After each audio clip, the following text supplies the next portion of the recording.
Bonjour, une petite vidéo sur les probabilités conditionnelles, où ici on pourra utiliser donc un arbre de probabilité. L'exercice que je vous propose est un exercice qu'on va considérer comme classique. Il y a certes un petit décor, donc on va lire l'énoncé. Une école organise en cours d'année un test de langue vivante. Tous les étudiants doivent étudier l'anglais et l'espagnol.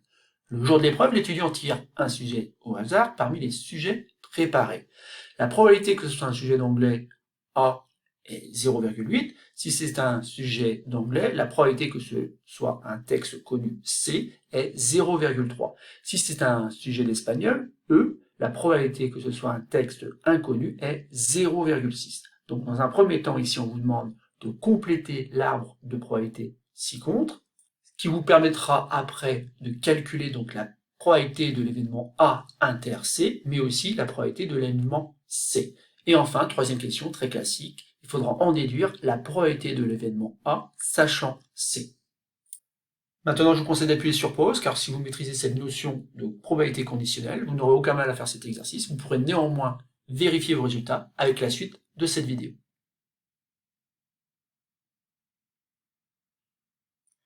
Passons maintenant donc à la correction de cet exercice.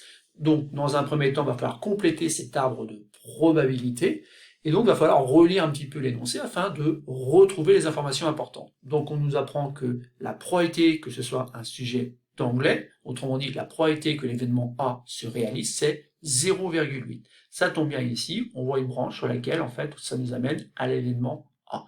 Donc ici, le poids qu'on y met c'est 0,8, c'est la probabilité que l'événement A se réalise.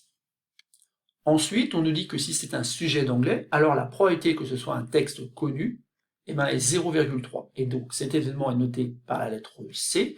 Et attention ici, on est sur ce qu'on appelle une probabilité conditionnelle. Donc si c'est un sujet d'anglais, la probabilité que le texte soit connu, c'est 0,3.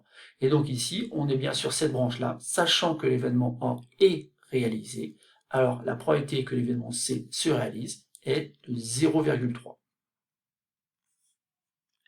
Et enfin, dans cet énoncé, il reste une dernière phrase. Si c'est un sujet d'espagnol, alors la probabilité que ce soit un texte inconnu est 0,6. Donc ici, on est encore sur une probabilité conditionnelle, donc il faut que ce soit un sujet d'espagnol, et si c'est un sujet d'espagnol, la probabilité que le texte soit inconnu est 0,6, et cet événement-là, donc, est noté forcément C bar. C'est l'événement contraire de l'événement C, le fait que le texte soit inconnu. Donc ici, je reporte donc 0,6. Maintenant, sur cet arbre de probabilité, il nous reste encore trois nombres à déterminer, trois probabilités. Et pour les déterminer, il faut simplement se rappeler qu'à partir d'un nœud ici, la somme des probabilités doit être égale à 1. Donc autrement dit, si on a 0,8 ici, il faut compléter pour avoir 1 en tout. Donc ici, je vais mettre du coup 0,2. De la même façon, à partir de l'événement A, ici on a deux branches, et la somme des probabilités qu'on trouve sur ces branches va faire 1. Comme on a 0,3 ici, je vais reporter 0,7 ici, et ici on avait 0,6, donc si je vais avoir 1 en tout, c'est bien 0,4 qu'il faut que je reporte ici. Ça y est, donc on a répondu donc à la première consigne, qui était en fait ici, d'illustrer un petit peu la situation à l'aide d'un arbre de probabilité qui va nous permettre donc de répondre aux questions suivantes. Et dans la consigne suivante, donc, on va calculer la probabilité de l'événement A inter C pour commencer. Donc, l'événement A inter C, c'est l'événement qui fait que l'événement A et l'événement C se réalisent en même temps. Et pour déterminer donc la probabilité de cet événement, c'est très simple. On va tout simplement multiplier en fait les probabilités qui amènent à avoir l'événement A inter C. Et donc ici, on va multiplier 0,8 par 0,3. Pourquoi ? Parce que tout simplement, on a une propriété du cours, qui nous dit tout simplement que la probabilité de cet événement A inter C est égale à la probabilité de l'événement A multipliée par la probabilité de l'événement C sachant A. Et justement, c'est cette probabilité qui est égale à 0,3. On obtient donc 0,8 multiplié par 0,3, ce qui fait 0,24. Ça y est, donc on a déterminé la probabilité de l'événement A inter C.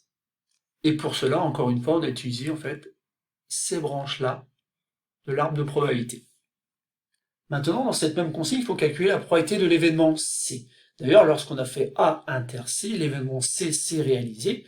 Donc ici, il est important de voir que ce chemin-là nous amène donc à réaliser l'événement C. Il y a un autre chemin sur l'arbre qui nous amène donc à réaliser cet événement, c'est le chemin que je mets ici en jaune, donc qui fait que l'événement E se réalise dans un premier temps et qu'ensuite l'événement C se réalise. En fait, ce que je suis en train d'illustrer, c'est ce qu'on appelle tout simplement la formule des probabilités totales. En effet, ici, la probabilité de l'événement C est égale à la somme des probabilités de l'événement A inter C et de la probabilité de l'événement E inter C, car en fait ici, A et E forment une partition de l'univers ici, à cette étape-là, où on choisit donc un sujet.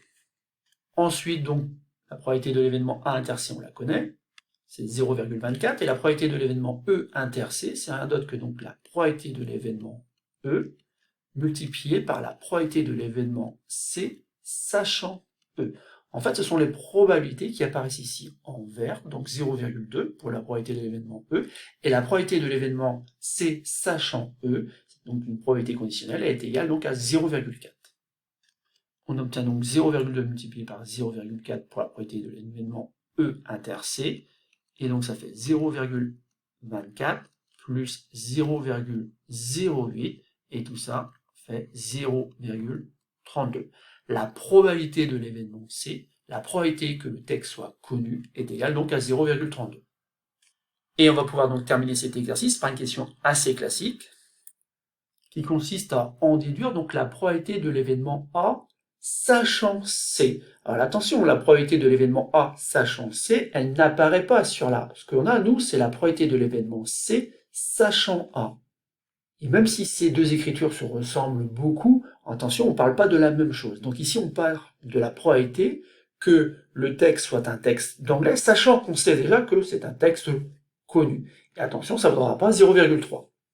Alors, comment faire pour déterminer donc cette probabilité, sachant que donc elle n'apparaît pas sur l'arbre de probabilité? Et bien tout simplement se ramenant à la définition d'une probabilité conditionnelle. Et cette définition, je la rappelle ici, elle dit tout simplement que pour tout événement B, la probabilité de B sachant A est notée comme ceci, mais surtout que cette probabilité est égale donc à la probabilité de l'événement B inter A divisé donc par la probabilité de l'événement A. Ce qui donne ici que la probabilité de l'événement A sachant C est égale donc à la probabilité de l'événement A inter C. Alors souvent au numérateur, il n'y a pas de souci, puisqu'il est quand même difficile de se tromper. Par contre, pour savoir quelle est la probabilité qu'il faut écrire au dénominateur, donc le petit truc, c'est tout simplement de voir que petit c, là, le c il est en indice, et donc on va diviser par la probabilité de l'événement C. Alors peut-on maintenant utiliser cette formule? Ben oui, puisqu'en fait la probabilité de A inter C, j'ai oublié de la renoter ici, mais on a trouvé que c'était 0,24, et la probabilité de l'événement C, on sait que c'est 0,32. Tout ça a été calculé donc à la question numéro 2.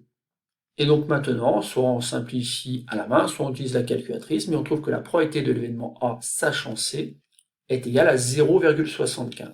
Alors ici, il n'est pas demandé de traduire ce résultat-là avec une phrase, mais il est intéressant de le faire pour bien prendre conscience en fait que on est sur deux choses différentes. P de A sachant C, c'est pas la même chose que P de C sachant A. Vous avez vu tout à l'heure, c'était 0,3 sur l'arbre, et là je viens de trouver un résultat qui était de 0,75.